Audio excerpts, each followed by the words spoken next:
Hello 10th standard.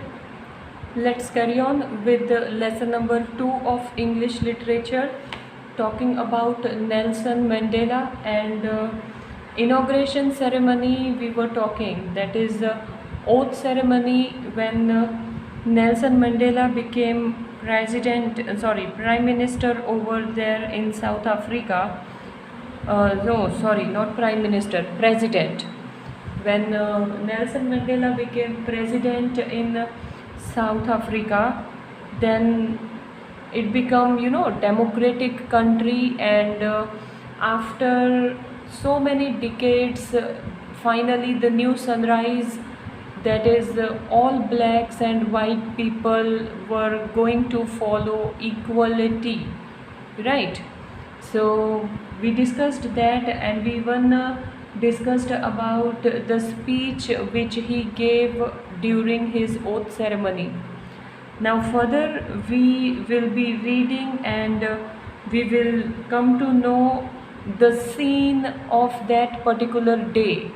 Okay जिस तरह का सीन था, जिस तरह का अरेंजमेंट्स थी उस दिन की, that we have to go through on page number 19. Okay.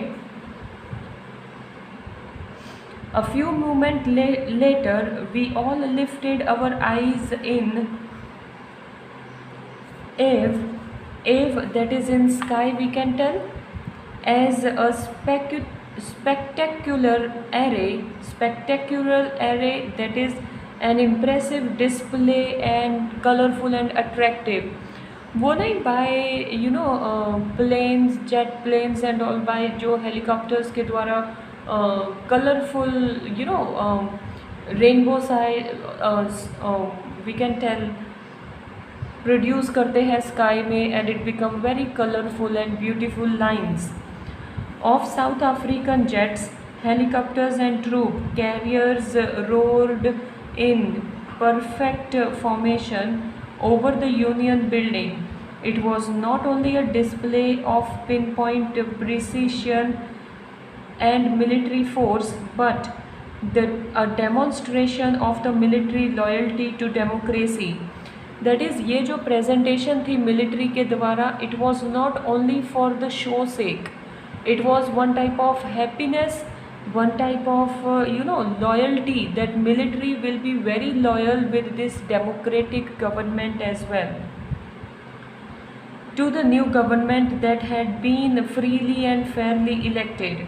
Only moments before, the highest generals of the South African Defence Force and police, their chest bedecked, we can tell decorate.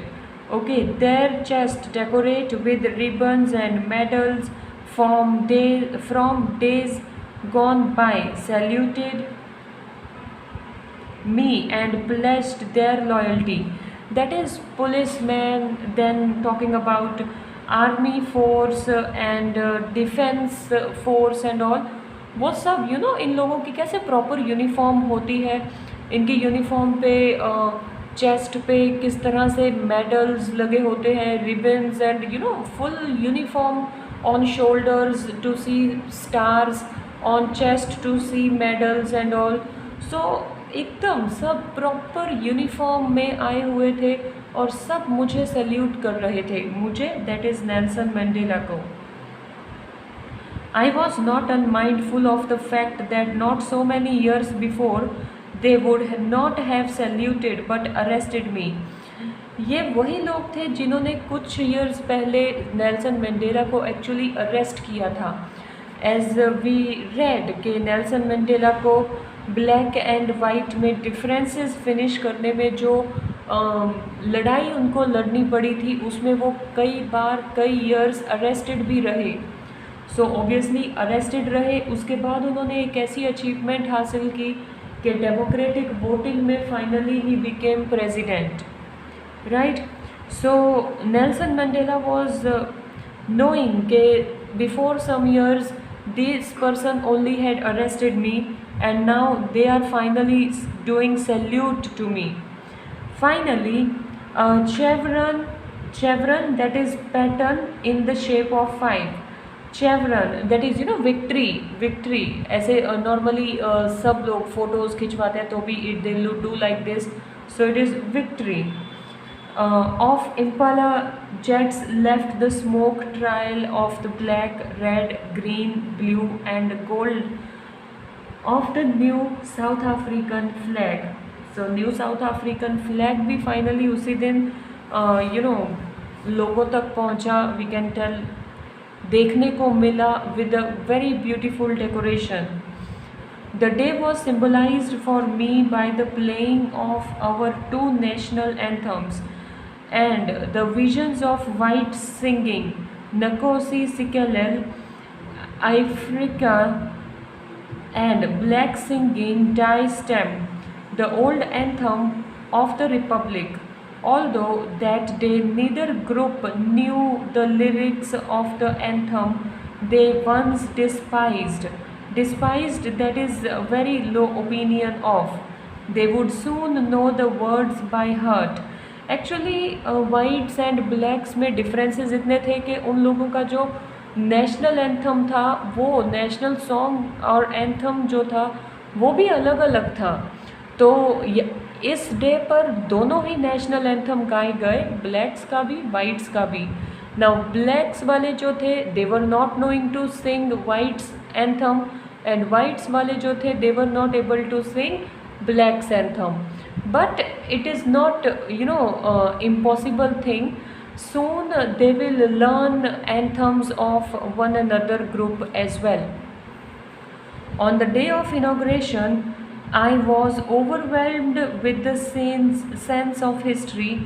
In the first decade of the 20th century, a few years after the bitter Anglo-Boer War, and before my own birth, the white-skinned people of South Africa patched up their differences and erected a system of racial domination against the dark-skinned people of their own land.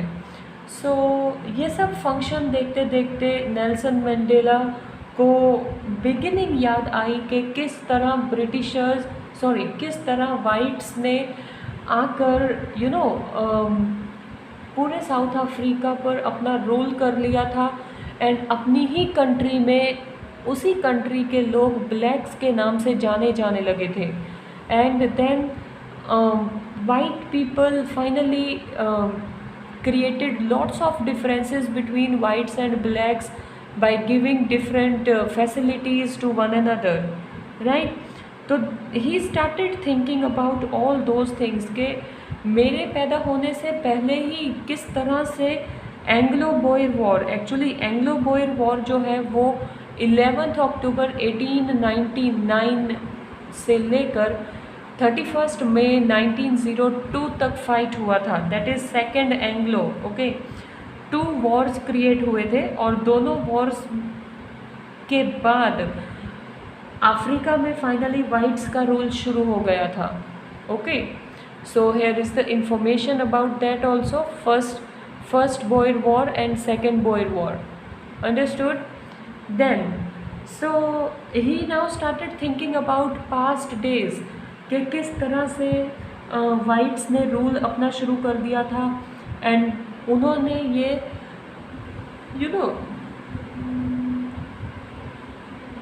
Racial domination, that is colours का system शुरू किया था, white people and black people. The structure they created formed the basis of one of the harshest, that is unpleasant. Okay, unpleasant. Harshest means unpleasant. Most inhuman. Inhuman means cruel. बहुत ही गुस्से वाले या खड़ूस बोल सकते हैं. Okay, societies the world has ever known. So Africa को पूरी दुनिया ये अनप्लीजेंट एंड इनह्यूमन की तरह ही जानने लगे थे, क्योंकि वाइट्स एंड ब्लैक्स का जो डिफरेंसेस था वो बहुत ज़्यादा बढ़ चुका था.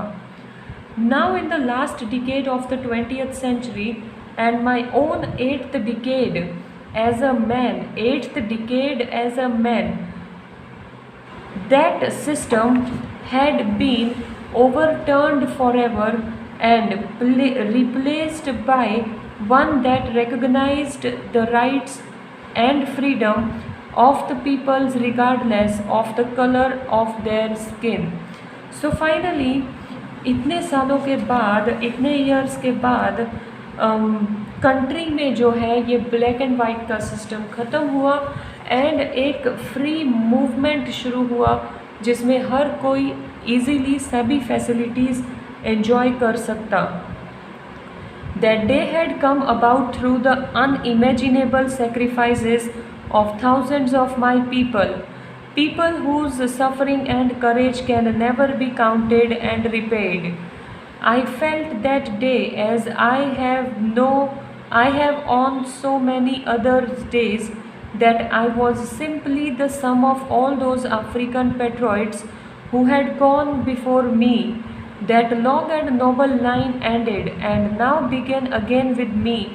I was pained that I was not able to thank them and that they were not able to see what their sacrifices had wrought, that is achieved. Okay, so वो उस दिन अपने इनॉग्रेशन के दिन के बारे में लिख रहा है कि I really feel thankful to those people, those who achieved martyr, जो ब्लैक और वाइट के ये डिफरेंसेस में शहीद हो गए, जिन्होंने जिस तरह मैंने ब्लैक्स को फैसिलिटीज़ दिलवाने के लिए इतना स्ट्रगल किया, तो there were so many people who struggled a lot and who happily choose death for them. So I am not a single person, that is Nelson Mandela is not a single person. Nelson Mandela is a group of that. एक line शुरू हुई थी, that is struggle करने की line शुरू हुई थी, उसी लाइन में मैं था. वो लाइन ब्रेक हुई, दैट इज़ स्ट्रगल का काम ख़त्म हुआ. अब इक्वालिटी की लाइन शुरू हो गई है मुझसे, दैट इज़ फाइनली मैं अब न्यू लाइन में हूँ कि इक्वालिटी की लाइन शुरू हो रही है जिसमें whites and blacks are not going to have any differences. The policy of apartheid created a deep and lasting wound in my country and my people. All of us will spend many years, if not generations, recovering from that profound hurt. Profound hurt, we can tell deep and strong hurt. But the decades of oppression and brutality that is cruelty, and another unintended that is not planned effect, and that was that it produced the Oliver Tampus, the Walter Sissolos, the Chief Luthulis, the Yusuf Dados, the Bram Victors, the Robert Subokovas of our time, men of such an extraordinary courage, wisdom, generosity that their like may never be known again. So that is what के किस तरह से ये differences का जो दौर था उसमें नेल्सन मंडेला तो नाउ ही बिकेम प्रेसिडेंट, तो लोग जानते हैं, बट उनके साथ साथ कई और लोग भी, कई और पर्सनैलिटीज़ भी थी जो इस ब्लैक एंड वाइट की रेस को ख़त्म करने में उनके स्ट्रगल किया था. लाइक इंडिया की फ्रीडम के लिए we have different freedom fighters, Bhagat Singh, Rajguru, Sukhdev, then Lala Lajpat Rai, Subhash Chandra Bose, etcetera. So many different leaders. So for South Africa also, these are the names of different leaders who faced that cruelty and unplanned system of racial discrimination. And ये लोग finally अब ऐसा नहीं होगा, अब किसी को भी अपनी फ्रीडम के लिए फ़ाइट नहीं करना पड़ेगा, because from now onwards South Africa will be democratic country. That is what Nelson Mandela was going on in his mind. Perhaps it requires such a depth of oppression to create such heights of characters. My country is rich in the minerals and gems that lie beneath its soil, but I have always known that its greatest wealth is its people, finer and truer than the purest diamond. See, in this paragraph, even we studied कि जिस तरह से racial discrimination था उसको भुलाने में if not generations, अगर generations नहीं तो लेकिन कुछ ईयर्स तो लगेंगे उसको भुलाने में, और न्यू ये डेमोक्रेटिक सिस्टम जो इम्प्लाई हुआ है उसको रेगुलर करने में it will be it will take time to for everyone to accept this new system to live freely, right? And then here in this paragraph they talk about country South Africa. Actually South Africa में भी coastal area तो लगता है, तो over there also gems and diamonds and lots of minerals are available. वो जो land है like India, South Africa पर भी यूरोपियन कंट्रीज़ की प्रॉपर नज़र थी, राइट क्योंकि उस वहाँ से भी उनको अच्छी इनकम मिल सकती है, तो उस साउथ अफ्रीका को भी उन्होंने काफ़ी टॉर्चर किया, काफ़ी उनके ऊपर भी रूल किया। नाउ नेल्सन मंडेला ये सोच रहे हैं कि भले बहुत मिनरल्स हैं इस धरती में, दैट इज़ साउथ अफ्रीका की धरती में, डायमंड्स हैं, जेम्स हैं, लेकिन मेरे लिए जो डायमंड से भी प्योर है वो है ह्यूमंस, दैट इज़ यहाँ के लोग, people, okay. It is from these comrades, comrades means member of armed force, in the struggle that I earned the meaning of courage. Time and again I have seen men and women risk and give their lives or an idea. I have seen men stand up to attack and torture without breaking, showing a strength and resilience that defies. Defies मतलब those who refuse to pay. That is, now he even remembered कि किस तरह से जो लोग थे वो बिना सोचे अपनी जान दांव पे लगा देते थे, और वाइट्स जो थे वो किस तरह से ब्लैक्स को टॉर्चर करते थे, नो मैटर आइदर मैन और women, every one put their life in risk. Then I have seen men stand up to attack and torture without breaking, showing a strength and resilience that defies. Defies, that is refuse to pay. The imagination, refuse, those who refuse to pay the imagination. I learned that courage was not the absence of fear, but the triumph over it. Triumph, that is great victory or achievement. The brave man is not he who does not feel afraid, but he who conquer that fear. So वो यही सोचता था, that is Nelson Mandela was thinking this only के in how people put their life in risk, people even die, but then too ऐसा नहीं था कि अगर मर गए हैं तो हम ना जाएं, लोग फिर भी वाइट्स के अगेंस्ट अपने आप को खड़े रखते ही थे.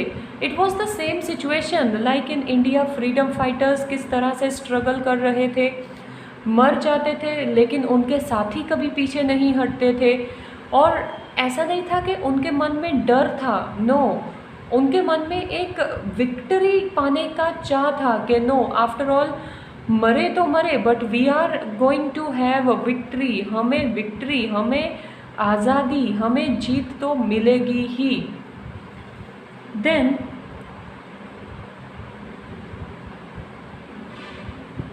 The brave man is not he who does not feel afraid, but he who conquer that afraid. See, this is actually we can tell one thought कि जो ब्रेव मैन होता है, इट इज़ वो ये नहीं कि जिसको डर नहीं लगता वो ब्रेव मैन होता है, बल्कि जो डर को जीतता है वो एक्चुअल में ब्रेव होता है.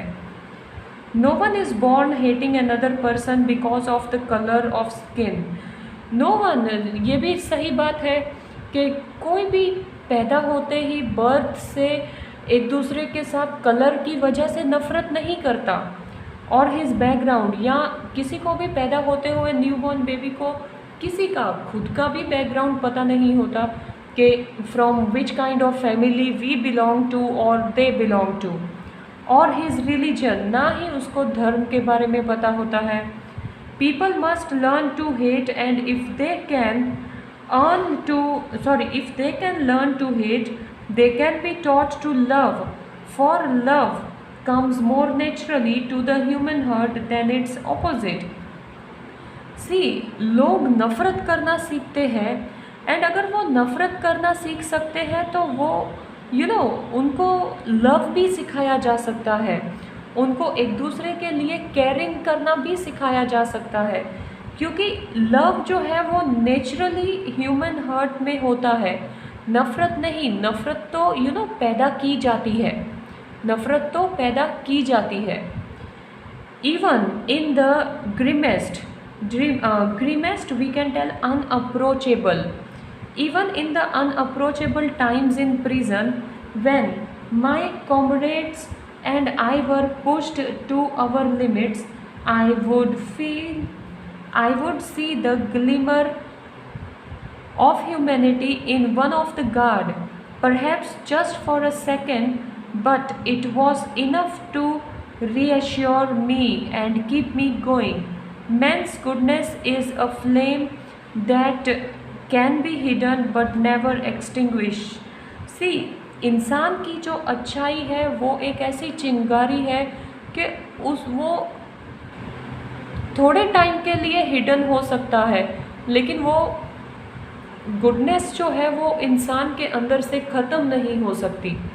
Okay, and in this paragraph they have mentioned कि जब मैं भी जेल में था, जब मुझे भी आर्मी और जिन लोगों ने मुझे जेल में रखा था, उनमें से भी मैं अगर किसी पुलिसमैन को देखूं तो उनमें से एक पुलिसमैन की ऐसी मेरे ऊपर नज़र आती कि आई वॉज जस्ट फीलिंग के नो, काइंडनेस अभी भी है लोगों में, no matter whether they are against group, no matter whether they are in group which is against us, but there is a kindness. ऐसे तो देखा जाए तो ब्रिटिशर्स ने इंडिया पे रूल किया था, बट इंडियंस ही काफ़ी इंडियंस थे जो ब्रिटिशर्स की जॉब्स करते थे, right.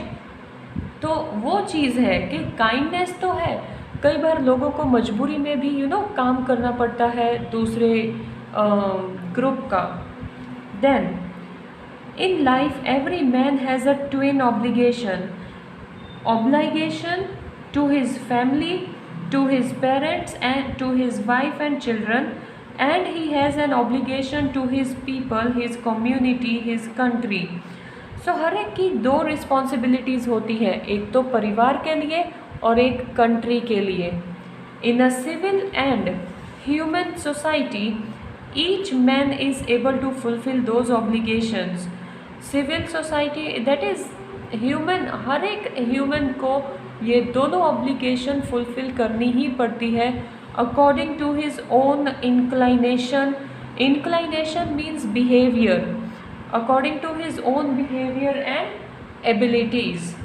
But in the country like South Africa, it was almost impossible for a man of my birth and color to fulfill both of these obligations.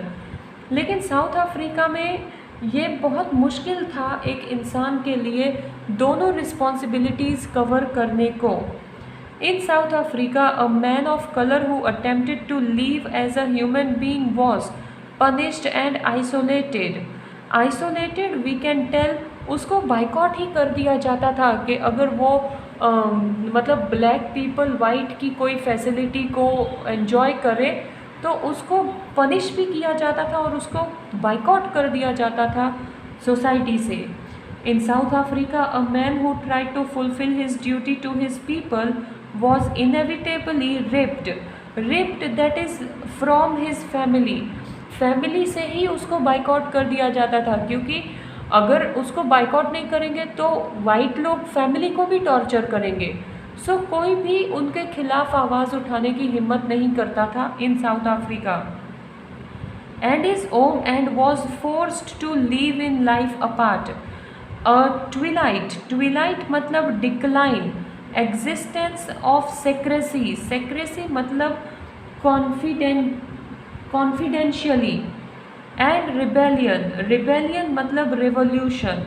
So मतलब अगर कोई ऐसी भी हिम्मत करता कि किसी को मतलब आवाज़ उठाने की जो हिम्मत है उसको डिक्लाइन कर देते थे ये सारे डर। अंडरस्टूड कि हाँ ओके मुझ में कॉन्फिडेंस है, मैं कुछ चेंजेस लाऊंगा, लेकिन ये सोचकर कि मुझे मेरी फैमिली से बाइकआउट कर दिया जाएगा, सोसाइटी से बाइकआउट कर दिया जाएगा, तो मैं कोई भी उनके स्टेप रॉन्ग नहीं करूँगा। राइट।